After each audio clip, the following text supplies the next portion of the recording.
right, we're back, and we're still working on the EVH Balckguard guitar. So where we left off last time was doing the pickguard and deciding what kind of pickguard. I got another piece of pickguard material of nitrile cellulose stuff I wanted to show you, and then we're going to probably use, but well, let's take a look at that. So this came in.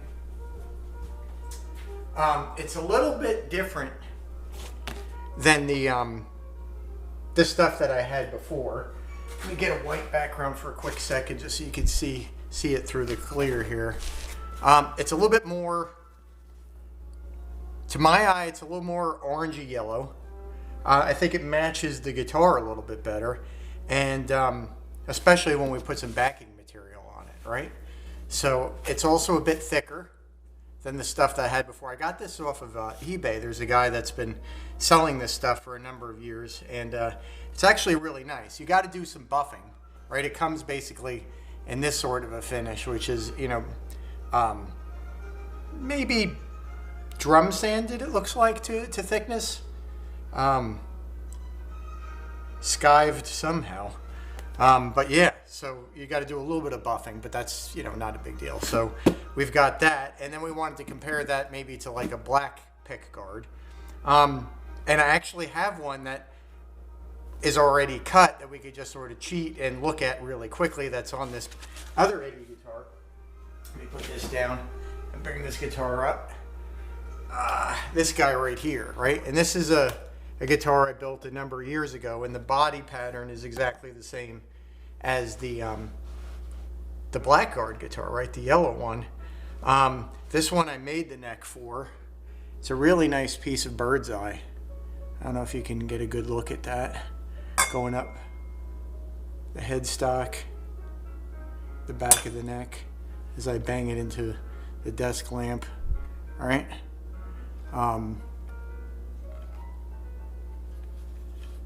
So that's this guitar, right? It's got a Mighty Mite saddles on it, the brass saddles, just a Fender 62 reissue gold bridge, and then a stainless steel arm on it.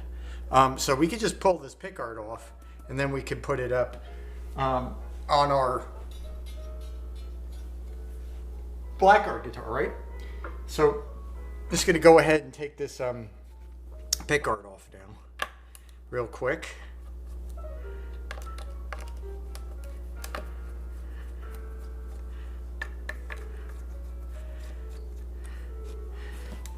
Probably good to get this guy off the tone knob, right, before we lift the guard off, because we'll have to remove that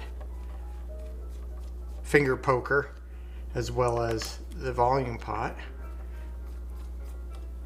to get the guard off the guitar.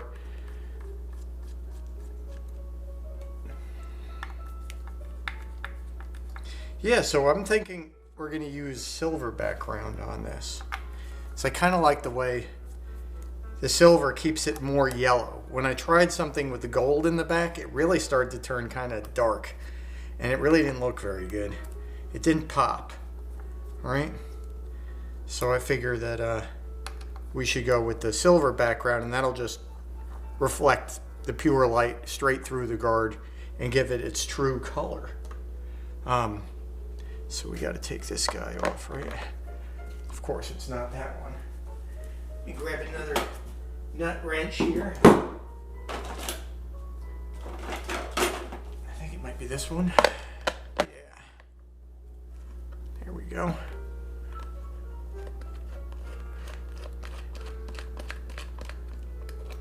Take this off, push the, it's really rusty, push that through, and then we can lift up the guard and just kind of slide it under the strings, right?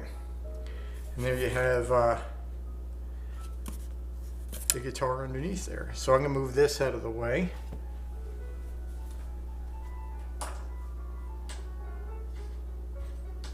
And I'm going to put up the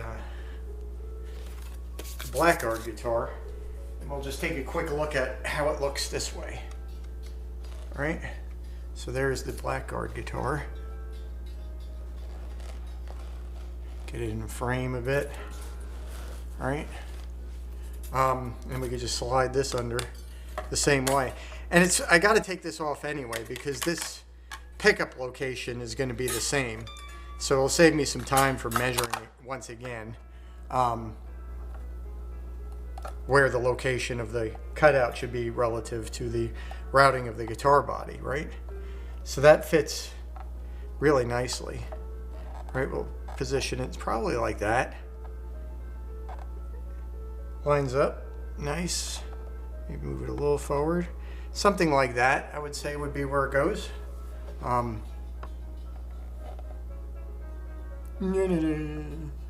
Okay. So I kind of like that. It looks cool.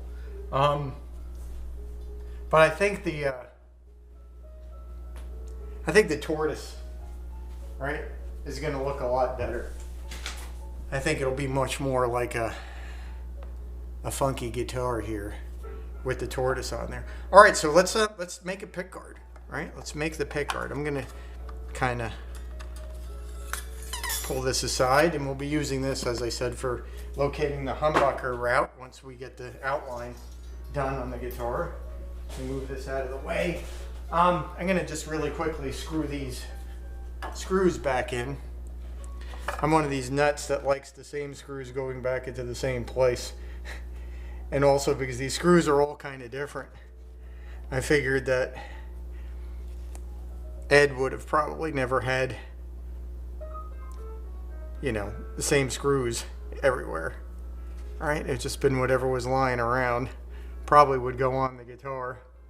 I mean, when I was a kid, I used to rip them out of VCR tapes because I couldn't find small screws. And, you know, there wasn't the internet, there wasn't any of that stuff. So we were building guitars when we were, you know, 12, 13 years old.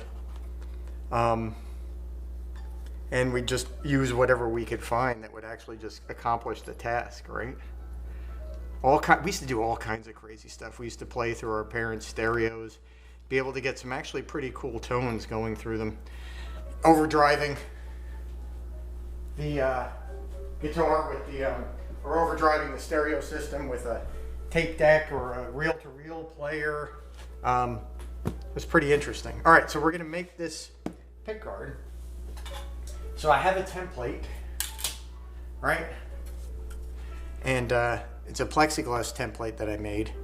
It's a basic Strat 3 single coil sort of deal with all the mounting holes already there and all the different holes for your volume pots and stuff like that for your switch, but we're not going to be using much of that. So I figure the first thing I can do, this is already pretty much buffed out, so I'm going to use this on the top, and we have a top guide bearing bit set up on the router table to make it so we want the guard on the top. But I think right now what I'm going to do is I'm going to put some of our aluminum foil here on the back of this before I go and cut the guard. Right?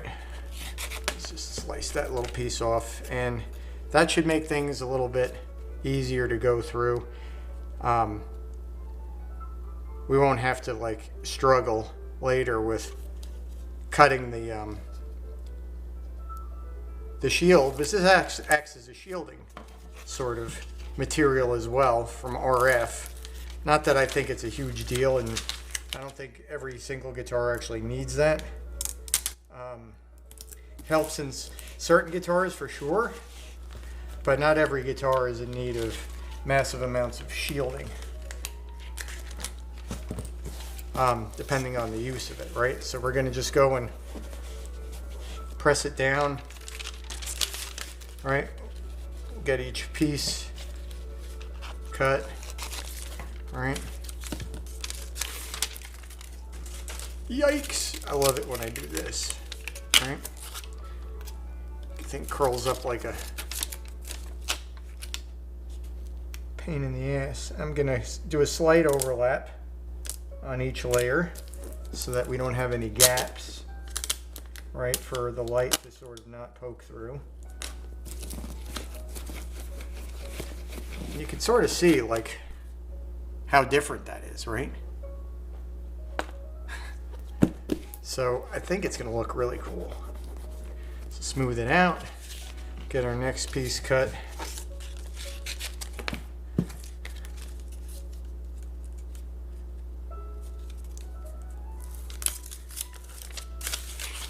Get it on here.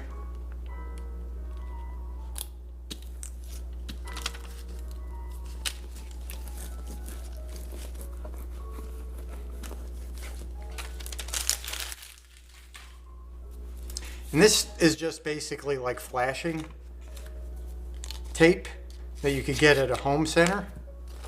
You don't have to get the stuff that's specifically made for guitar building. This stuff works great and it's a lot cheaper. Comes in a 2-inch roll. You usually find it in the HVAC area or gutter areas of a home center. And I've used this stuff for years for shielding amplifier cabinets as well. It's good for that. Like the last few, right? Last few pieces here, and then we're ready to go. One more, and I think that's good enough.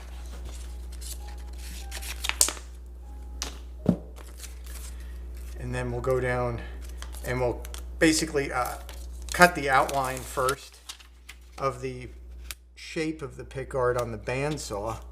Get it close, not scary close, right? Because you don't want to damage your template ever. Just gotta cheat it a little this way. There we go. And then we sort of finish it off on the router table, right? So there we go. I'm just going to go ahead and just trim off the excess here.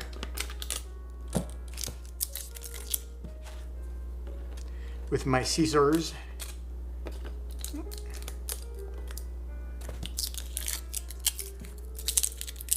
What else has been going on? Well, it looks like touring is back.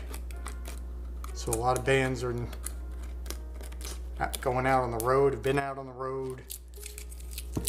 Been hearing every tour bus in America is booked.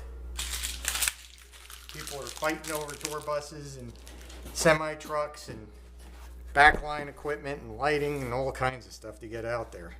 So should be a good summer for going out to see a lot of good bands. So if you're into that sort of thing, I would definitely look into it.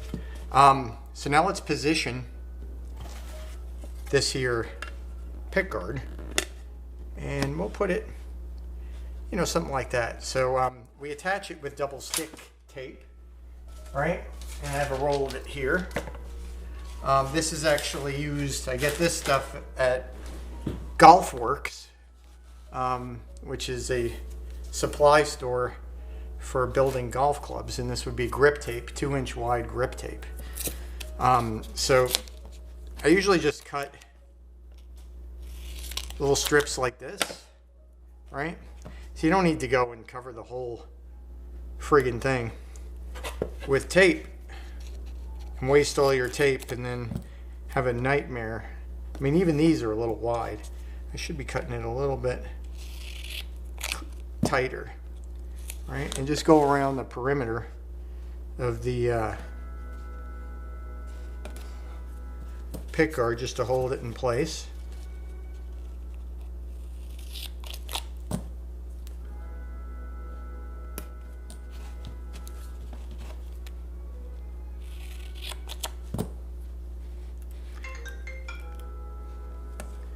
Well, someone was trying to call me. We're not going to want that.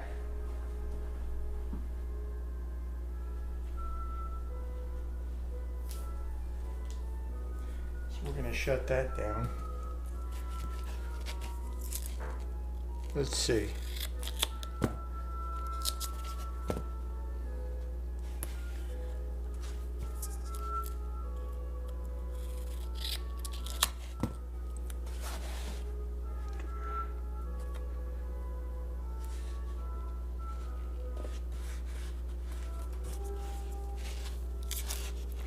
Seems like there's a lot of people out there trying to buy homes. Real estate agents trying to get you to sell your house. Well, here in Raleigh, the place is absolutely exploding, right, in terms of population and I guess you could say opportunity in some way. So there are a number, thousands of jobs coming in for different techie kind of like companies with relatively high salaries. And so the last time I had checked, there was something like only 60 homes for sale in what they call the Research Triangle, which is Raleigh and Durham, which is within a reasonable distance to where their jobs would be. Only 60, and there was a need for, I don't even know, I can't remember, but you know, approaching 10, 12,000. So, let's just say the real estate market here is a little warm at the moment. There may be, as Alan Greenspan used to say, there may be a little froth in this market, right? All right, so the next thing you do is you peel off the backing of the tape. So let's go ahead and do that. All right, because it's sticky on both sides, and that's how it sticks. I'm sure you guys all know that.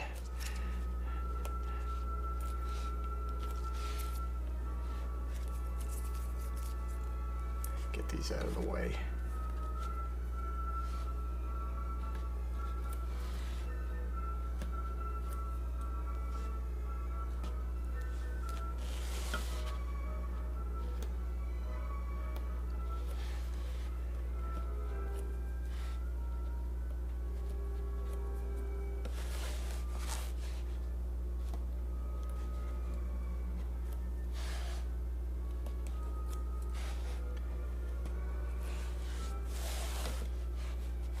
Okay, so that's all ready to go.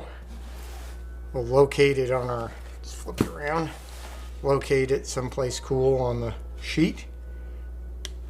I mean, everything on this sheet's pretty good. There's really no dead spots here, obviously. Sometimes on, you know, the advantage of having like these clear plexi templates for everything that you do in guitar building is especially like when, if you're building like Les Pauls. I should show you some of the stuff that I've built over the years in the shop.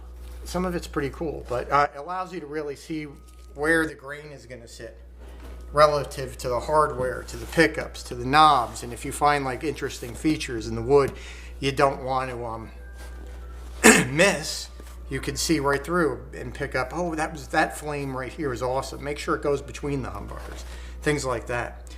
Okay, so that's our setup, and we're going to go down into the bandsaw and trim the nap. But let me show. I just have a guitar. They're everywhere here, right? They're museum. This place is a museum. But here's like a 58, not a 58, but a Carina V I built probably in 2013 maybe, or 12, right? I haven't strung it up or set it up yet or cut a nut for it. Has a nice little vibrola on there, the lyre. Nice Carina too. I mean, this thing is light, right? Big old fat neck. So I can't wait to string this up one day, but I always look at it. I got it perched over here on display in the house. So that's one of them. I've got like Explorers and Les Pauls and SGs and all kinds of stuff. Okay, so I'll see you downstairs on the tables. All right.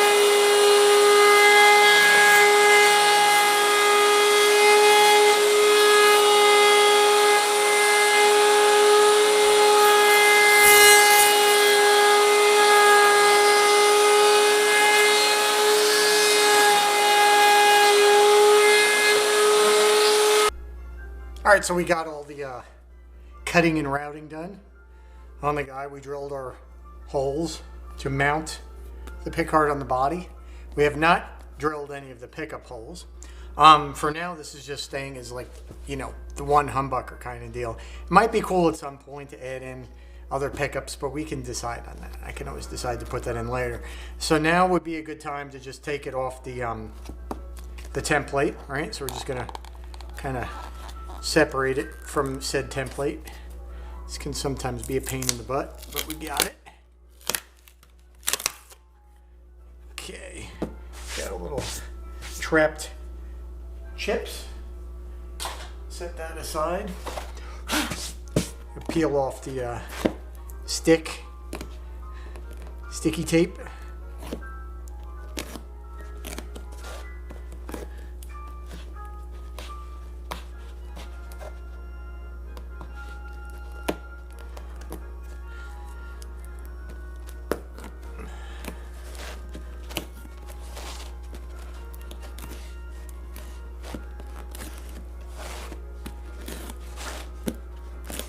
All right.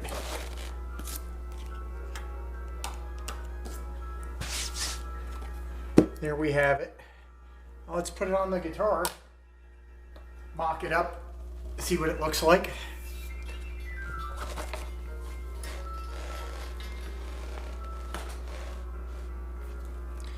Yeah. Slide it under the strings. Obviously, this thing is not set up yet. We're going to be going through that as well. But look at that. That's pretty cool. On the camera, it looks a little bit, maybe more yellow than it actually has. There's definitely like an orange tint to it all. I think it's going to look really cool. So, oh yeah, that fits really nicely. All right, so the next thing to do would be basically to mark where we want this humbucker at. And this one I sort of did off of, you know, pictures of the original Frank and how that pickup was set up. And it's very close to the bridge, not as angled as you would think. Like, you know, if you've lined up a Stratocaster's angle, it's a lot less acute than that. But I think this is going to look pretty cool. So the next, obviously, is to get the humbucker cavity routed there. So I'm just going to get some tape, some mask, right, and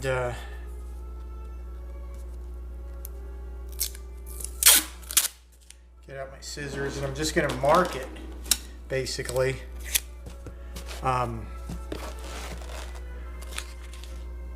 Where I want that, right?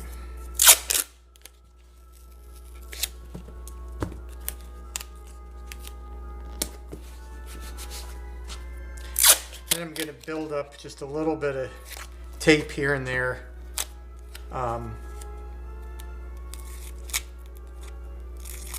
To attach so that there's no, although this stuff is very thin, it could still slightly interfere with the grip of the double stick when we grab the humbucker template.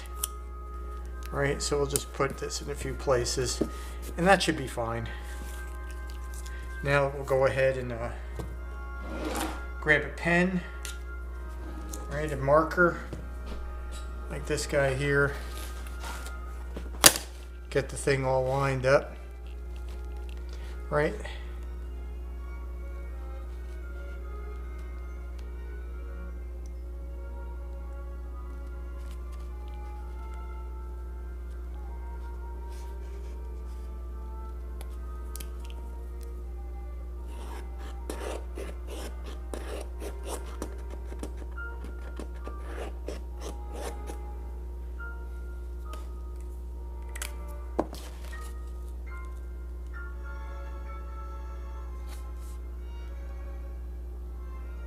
here we go.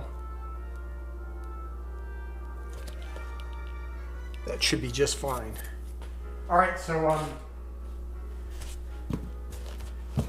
I'm going to do is I've got another plexi template. I'm just going to mount on the top of this with some of the double stick tape, and then go ahead and use a Forstner bit to hog out a lot of this material, and then put it back on the router table and clean it all up. So be back in a second with that done. You've sort of seen how that's done already, so we don't need to do it again. Okay, we got the pickguard routed for the humbucker. Now I'll just kind of put it in place, and there she is. All right, that should be pretty good right there. Might consider, we still have to countersink chamfer the holes, the pickguard holes for attachment to the body. So that will just be done with a simple little chamfering bit like that on the drill press, and just chase out each hole. But before I go ahead and do any of this kind of stuff, I'm going to want to, because these have basically guide holes in them right now, right? So they're not big enough really to put screws in, but they're good for getting the pickguard screw holes attached correctly to the body, all lined up without a whole lot of slop and mess that way. So I'm not going to go ahead and do any of that right now. What I want to do is I want to get a humbucker in there and see what it looks like. Line it up with the strings, line the humbucker up where I want, because there's still a little play in there. And then I can go ahead and mount the pickguard, and I'll know that it's sitting over the strings kind of correctly. So I've got an old Mighty Mite here anyway to use, so I could just go ahead and use that. Get the pickguard out of the way. We can put in the Mighty Mite in here. This can be a pain in the ass sometimes while the strings are on, obviously, but we'll try sneaking it in there. Right, there we go, and we snuck it under there pretty good.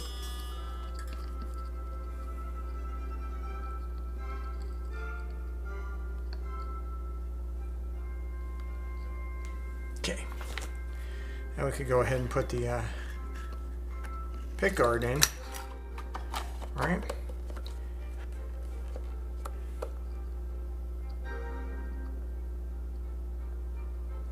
So let me see if I can get that so I can see what's going on too. It's hard to do this when you're looking through a camera at what's going on. But my guess is that's pretty good right there. So there's enough play in here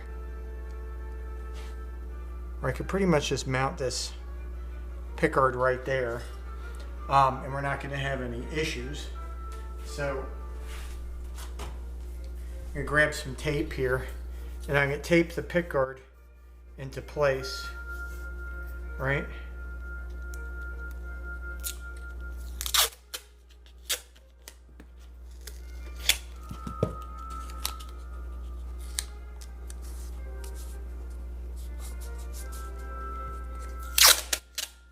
And then I can go ahead and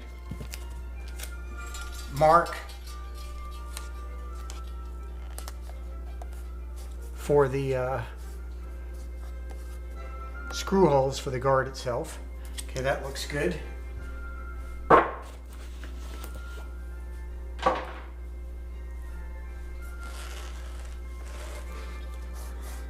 Just gonna look at this again, make sure everything looks pretty good, that there's no oversights.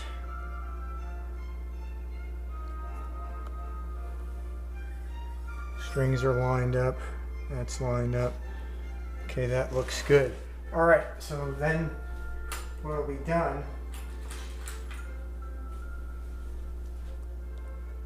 is I've got my bit here, and I'm just going to basically kiss the wood.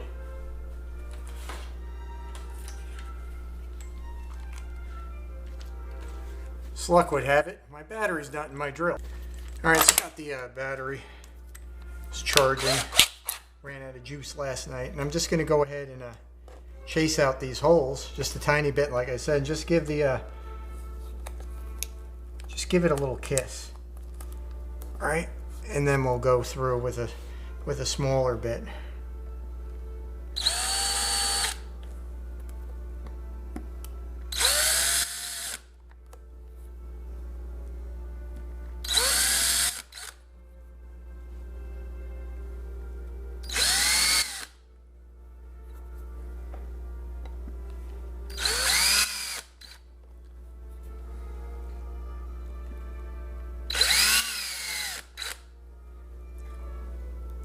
There's one under the tape over there.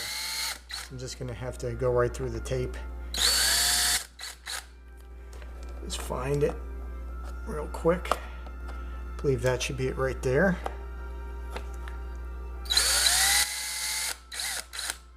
There we go. All right, so those are basically ready to go.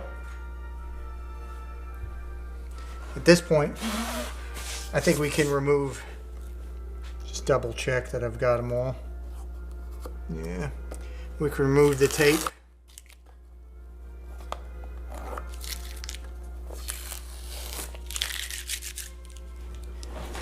Remove the pickguard.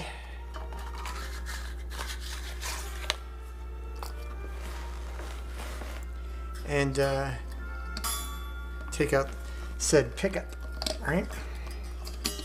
You know what? Let's leave that in there, because actually we got to mount that still, which will be done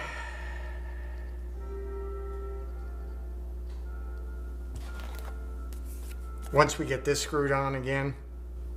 We'll go ahead and mark it all up and drill it in place. All right, so I think that's good for today. We got our pickguard ready to go. So we'll continue this thing very shortly with let's see, what are we gonna do next, really? Maybe we shouldn't mount the humbucker until we get the strings all set up height-wise and all that good stuff. All right, so we're gonna go up next, and we're just gonna do like a preliminary setup for the action, get the radius matching on the bridge over here, do a rough intonation, and then we can move on. So again, thanks for watching, and we'll see you next time.